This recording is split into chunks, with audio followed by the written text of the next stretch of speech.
Hi everybody. I had a couple of spare minutes in the clinic today, so I was thinking, I had a couple of disappointing emails from students that were concerned because they missed the presentation last night, and also that they didn't get the opportunity to see, because just kind of decided to talk about that resource or the paper that's coming up. So I was hoping, and luckily or gratefully, I've got a couple minutes here that we can go over this. So let's look at the paper and what the expectations are first. And then I'm going to show you a paper. It's not a paper from this class. It's from one of my other classes. And we're going to go through it a little bit. And so here we go. Let's look at this one. Now, remember, all papers have to be submitted through Turnitin. So the due date prior to final paper, best practice calls for the first draft to be submitted by week 5 to allow time for revision before the due date, which is week 6, day 1. So actually what this means is that you submit it to Turnitin, and then you have an opportunity to make some changes. Now, I am willing, if people have concerns, I'm willing to look at your paper prior to turning it in. Now, mind you, I have 25 students in these two classes alone. So I will do my best to go over your papers and give you some tips. But it by no means that because I looked at your paper, you're going to get a perfect score. That isn't going to happen. But it's important to do your best on this because we've got to get those grades up, right? All right. And I had a question by a student before, and it's listed here. Community disease portfolio. The first half is in nursing 673. The second half is in nursing 674. The first half is demographics, health ranking, causation, causative factors, and pathological development. You're going to examine public and private databases which contain health information about the county or state where you live and describe the overall health of your community. Choose one major health issue in your state or county and then describe the risk factors and pathological process of the chosen health issue. And then we're going to look at the rubric. Okay. You need to ensure that each section of the rubric is covered in your paper. The introduction, and then your first heading is going to be description of how the health in your state compares to the health of surrounding states. Now that's an awfully long heading, so I would shorten it up a bit.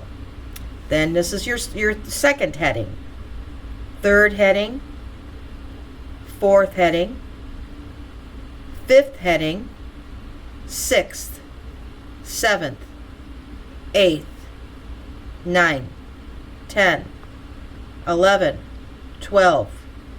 Okay? And then you're going to ensure that you're using good spelling and grammar and punctuation, that your references are current. A paper of this level, you need to have at least 5 references, and they need to be scholarly references. No .org references will be accepted. Your APA has to be perfect, and you need to have a summary or a conclusion. And we're going to go over these pieces now. I have a paper from a student in one of my other courses, because you're going to write a paper in every course that you take. And they're all structured the same. So, this is the title page. The title page is page 1. And you start out with the title of your paper. This one is a primary care community resource paper.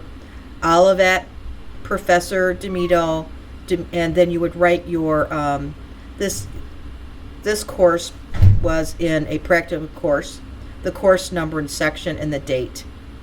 The running head are keywords from your title. It's not your title in its entirety. It's pieces of your title. And any words that are in your running head have to be in your title.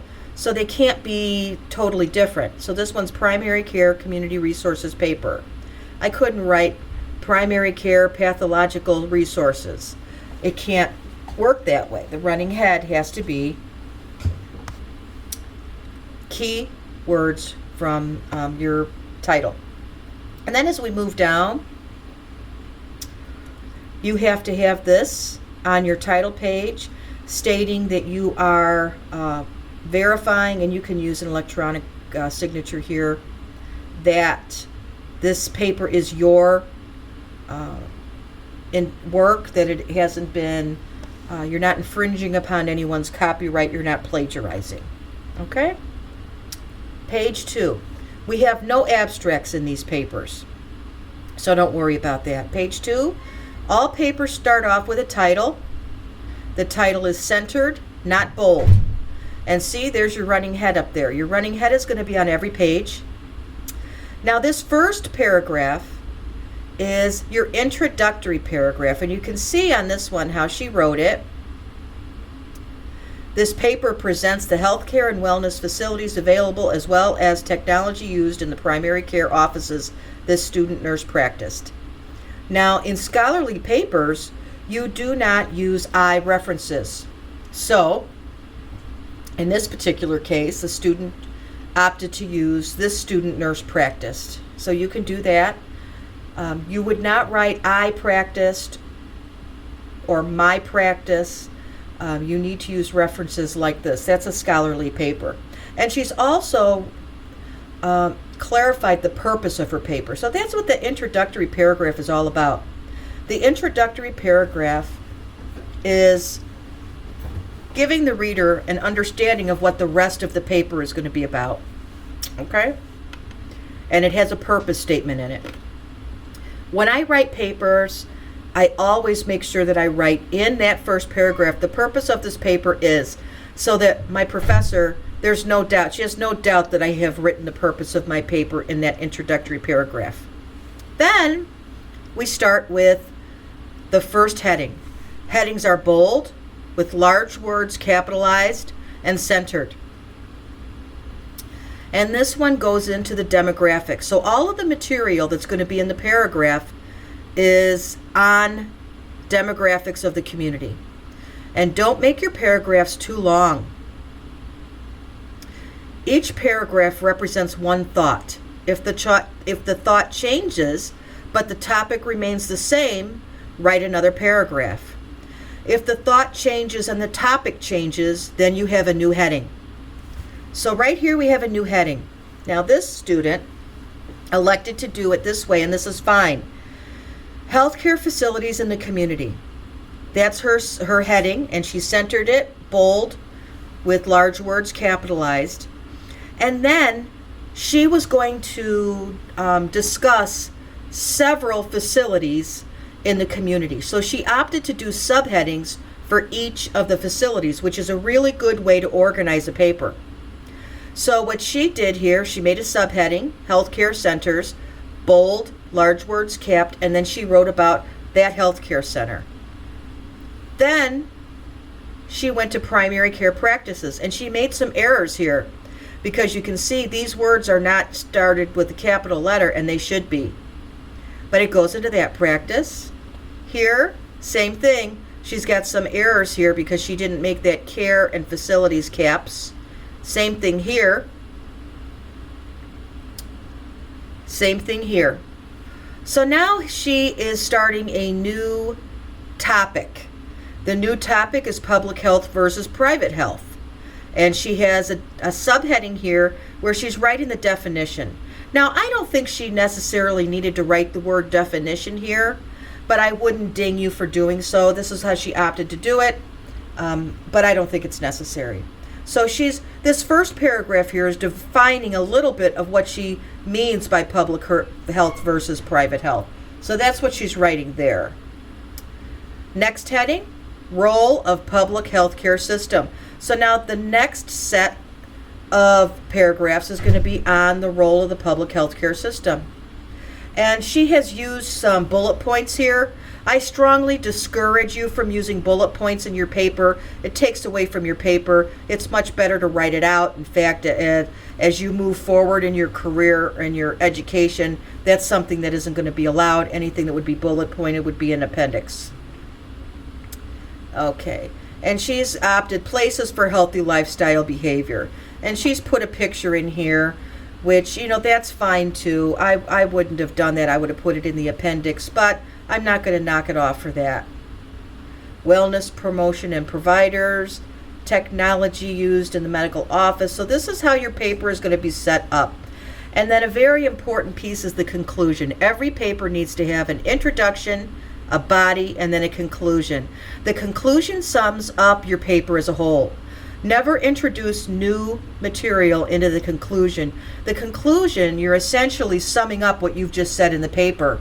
And I usually end it with a interesting last sentence to leave the reader thinking, hey, that was a good point. Okay? Now let's look up this paper. We have references. Now, she has some of her references not done. Oh yeah, this one is right. It's just a very short one. And so when you're doing your references, make sure that you're following APA format. Look in the APA book. And as I said in the lecture last night, I use PERLA, PERRLA. It's a program specifically guided. It helps you with the structure of your paper. And what I like it for is that it does your citations for you. So it'll tell you how to write your citations, and then in doing so, it makes a reference page for you. Now, at this level of paper, I don't expect any appendix. So I want you to get your basic form done. This is the first class. You've got a long way to go. So everything that you do in this paper is going to build and build and build. So I want you to get a really good understanding of how to structure a scholarly paper at this level. Okay? So I hope that this helps, and I'll talk to you soon.